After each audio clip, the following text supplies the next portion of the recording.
Let's go to Holly Stearns in Melbourne with leading Victorian No campaigner, the Shadow Home Affairs Minister, James Paterson. Holly, how are things shaping up there?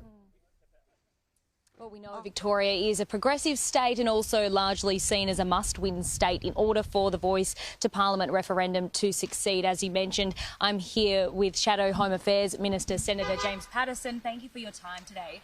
What's the reception been to the no vote so far? Well, I've travelled around 17 pre-polling booths and 17 electorates across the state over the last 2 weeks, and my sense is that in inner-city constituencies like this, in Kooyong, they'll probably vote yes, although maybe not as much as their local member thought they would and predicted they would just a few weeks ago. But the further that you get away from the city, the higher the no vote rises. And in traditional Liberal Party constituencies like Menzies and Deakin and Aston and Casey, I think they'll probably vote no. And most interestingly, I think in some traditional Labor Party constituencies like Gorton and Fraser and Corwell and McEwen, even Holt and Bruce, I think they're probably going to vote no too. The sense I got on the booths from voters was very much that they did not want to be divided, and that was the message that they were really strongly responding to. I mean, regardless of the result today, how do we work together to close the gap? Look, that's an absolutely critical task, because the truth is we have just spent 18 months and nearly $500 million, the Prime Minister has, on something which may make no difference at all to Indigenous Australians and in fact might set them back. I think it's critical we send the message that this is not a rejection of Indigenous Australians if it goes down. In fact, it's just a rejection of constitutional change, and we need to get back to the practical things that we know work.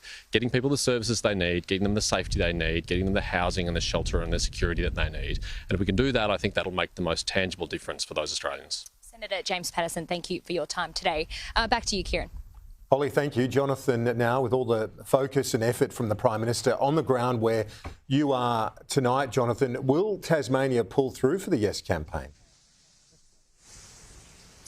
Well, Kieran, I'm currently outside Battery Point. It's been an average temperature of between 12 and 13 degrees today. We haven't seen terribly many voters in the last couple of hours, and it's certainly the prettiest polling booth. It has, though, been hard work for the Yes campaign. I'm told Anthony Albanese has been to Tasmania on more than 6 occasions. He was here yesterday for another whistle-stop visit, roughly 17 minutes, 250 people greeting him. It is, though, hard work for the Yes campaign.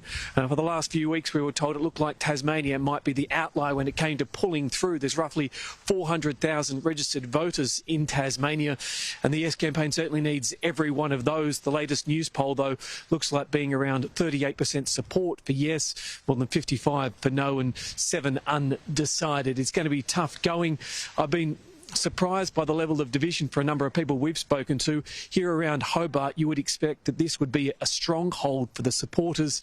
A number of people, though, have been extremely angry to be voting. I was surprised when I spoke to 2 people that said they spoke to members of their Indigenous community, their Indigenous friends, and it was on their advice they wouldn't be supporting the campaign.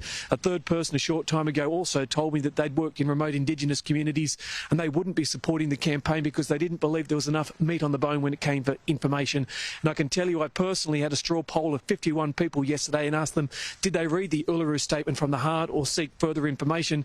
And of those 51 almost consecutive voters, just 15 people said they'd actually read the Uluru Statement from the Heart. People came with their minds made up and they didn't necessarily engage. They knew what they wanted when they went inside the booths, and they didn't take information from people on the booths. That's our makeup here down in Tasmania, Kieran.